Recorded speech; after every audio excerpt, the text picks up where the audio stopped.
svarstyti 17 klausimų, tai yra dėl Klaipėdos miesto savivaldybės tarybos 2010 m. lapkričio 20 dienos. Dėl Klaipėdos miesto savivaldybės vietinės rinkliavos už komunalinių atliekų surinkimą ir tvarkymą nuostatų tvirtinimo pakeitimo. Tai Visita Šličytė, prašau.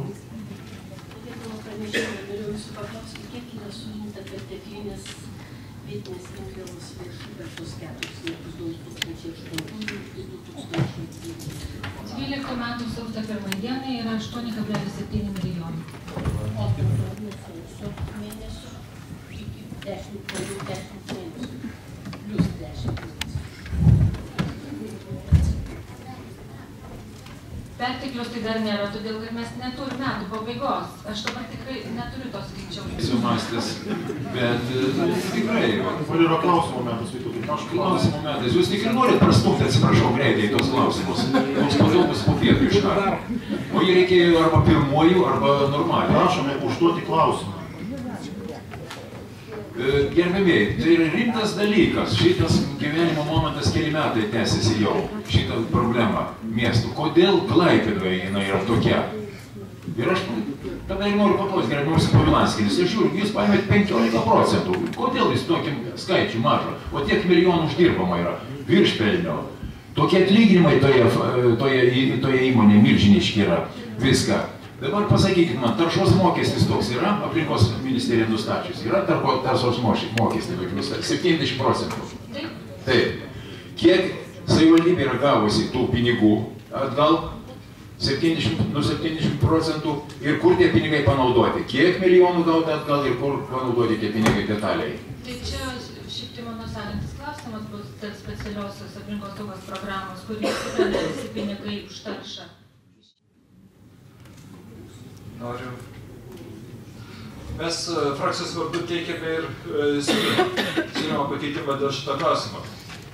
Bet jūs jį esate gavę ir mūsų šis siūlymas būtų tai, kad mažinti rinkliavos dydį 50%, bent jau mažinti per pus.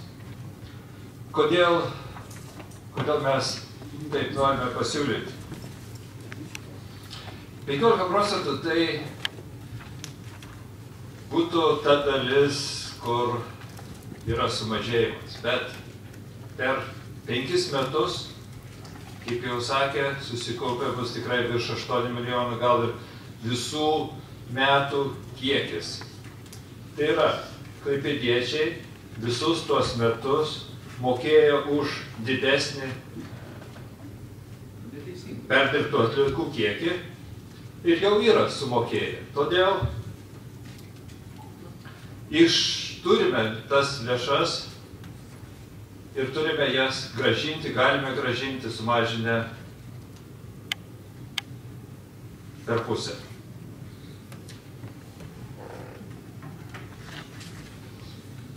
Šį kartą mes svarstome tik tai vieną dalį, tai yra atliekų kiekį. Bet pasižiūrėjus finansinės UAB Krats Klaipėdos regiono atliekų tvarkymo centro ataskaitas, mes galime pamatyti tai, kad uždara akcinė bendrovė iš klaipėdiečių surinktų pinigų išsimoka. Tantiemas turi didžiulius pelnus, jeigu sugebėjo, pavyzdžiui, 2010 metais vien pelno mokesčio sumokėti virš pusę milijono litų. Tada, atsiprašau, kokį pelną turi Kratsas? Kiek tai? Beveik 3,5 milijono pelno. Tai kiek procentų tada pelnas ir ką mes norime? Sukrauti pelną ir paskui savivaldybė patys kaip akcininkai atgauti ar dar kažkas. Yra nustatomi didžiuliai rezervai, papildomi. Kodėl jie tokie, kaip sprendžia akcininkų susirinkime. Ir ar nėra viena iš pagrindinių priežasčių ta, kad mūsų atstovas stebėtojų taryboje yra asmuo, kuris pats yra pavaldus Kratso administracijai. Tai yra dirba trinėje viešoji įstaiga yra bazės vadovo. Tai jo privatus interesas, kaip pavaldinio, permuša visus viešuosius ir manau, kad viešųjų interesų jisai visiškai neatstovauja, būdamas stebėtojų taryboje. Kokia yra savikaina ir kodėl mes galime tą pasiekti?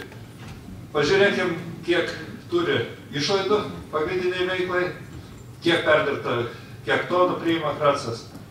Pamatysim, kad tai yra 70-80 litrų už toną. Mūsų nustatyti skaičiavimai yra 203. Klaipėdos rajonas savivaldybė yra nustačiusi mokestį 153 litus. Tai yra 26% mažesnė. Ir jie susitvarko su tuo.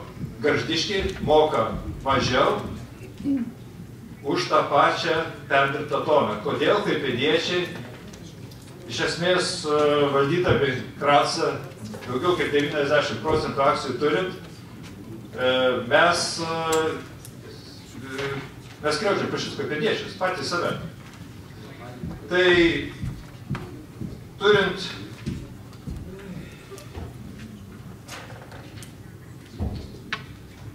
tokį sukauptą lėšų kiekį, siūlome, kad būtų mažinama iki 50%, tai tuo pačiu mes atstatysime teisybę tokią, kad bent jau dalinai tie, kas yra sumokėję, dalinai, sumažesnis mokestis. Taigi administracija pasiūlė 15%. Tai mano pasiūlymas būtų labai paprastas ir tikrai nelaužyti iečių šitoj vietoj. Visų pirma, geroji žinia Klaipėdos žmonėms yra, kad rinkliava mažėja. Antroji žinia, 7 milijonai sukauptų lėšų, ką ir šito komisija kartu su visuomenininkais siūlė, bus naudojamos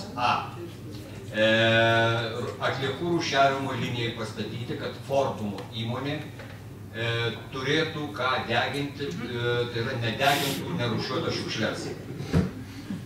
Mere, aš prašau užtikrinti salėje tvarką, todėl kad pažeidžiamas reglamentas ir yra trukdoma ir daromas spaudimas tarybos nariams. Tai pažeidžia ne tik reglamentą, bet ir viešuosius teisės aktus. Jau, aš buvau prašęs kolegos, gerbimieji, sėdintieji, žinote, kurioje vietoje. Arba laikomės tvarkos, arba prašysiu palikti salę, sakančių kartų. Prašau, mes. Siūlau nelaužyti iečių, priimti šiandieną sprendimą taip, kaip yra parengtas, mažinti rinkliavą 15%. Pažiūrėsime po metų, jeigu kaupiasi dar perteklinės lėšos, o mums jau nebereikės nei požeminiam konteineriam, nei atliekų rūšiavimo linijai, kodėlgi ne? Galbūt, tiksliai paskaičiavus, galbūt ją bus galima mažinti dar. Tai yra galbūt net iki jūsų norimus ribos. Gerbiami kolegos, aš noriu grįžti į praeitį ir kai tik tai buvom išrinkti į šios kadencijos miesto tarybą, mano pirmasis iš darbų ir buvo aš gilinausi į šį įstatymą ir pabandžiau teikti sprendimo projektą. Be abejo, aš nepraėjau savivaldybės administracijos visų barjerų, bet tą, ką kalbėjo kolega vicemeras Artūras Šulcas, čia pasiekoje visų šitų, reiškia, bandymų, buvo sudaryta darbo grupė. Ir aš noriu pasakyti tai, kad Artūras Šulcas yra įvaldęs fantastišką kalbėjimo meną. Tai yra tiesiog, demagogijos viršūnė. Ir reiškia, jis sugebėjo įtikinti, kad tikrai nevertinga, reiškia, mažinti visą kitą. Mes ten ilgai ginčiamės, svarstėmės ir priėmėm ten koncepciją, kad darysim požeminius konteinerius. Dabar jūs man pasakykit, kai jūs tvirtinote dar praėjusią kadenciją Fortumą ir atliekų deginimą, kas buvo pasakyta, kad Fortumas degins, reiškia, rūšiuotas atliekas, kad nebus to, o dabar, reiškia, mes vėl turim ir Fortumą finansuoti. Kodėl mes visi deklaruojame labai gražiai, visos miesto galvos, visose viešose erdvėse, kaip mes mylim klaipėdiečius. Ir nereikia čia sakyti, kad mes, reiškia, kažkokį čia darom didžiulę paslaugą tiems klaipėdiečiams sumažindami 15%.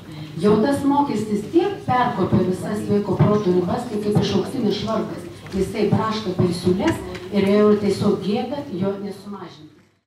Tai leisiu savo imtis drąsos konstatuoti, kad kolegos kolegos Karpščio frakcijos vardu, kaip suprantu, pateiktas siūlymas iš esmės keičia sprendimo projekto dvasią ir esmę, todėl jis svarstymas negalėtų būti ir jeigu nesutinkate su tom, tikrai galima būti tas skirstymas, mano supratimą, nes daugiau nei dvigubai keisti sprendimo projekte nurodyta dimensija, nurodytus skaičius, nepagrindžiant jos jokiais skaičiavimais, tai iš tikrųjų, sutikite, tai yra iškreipiantis pateikto svarstymo sprendimo nuostatas. 24 tarybos nariai. Taigi, kolegos, kviečiu balsuoti 17 darbotvarkės klausimus. Prašau balsuoti.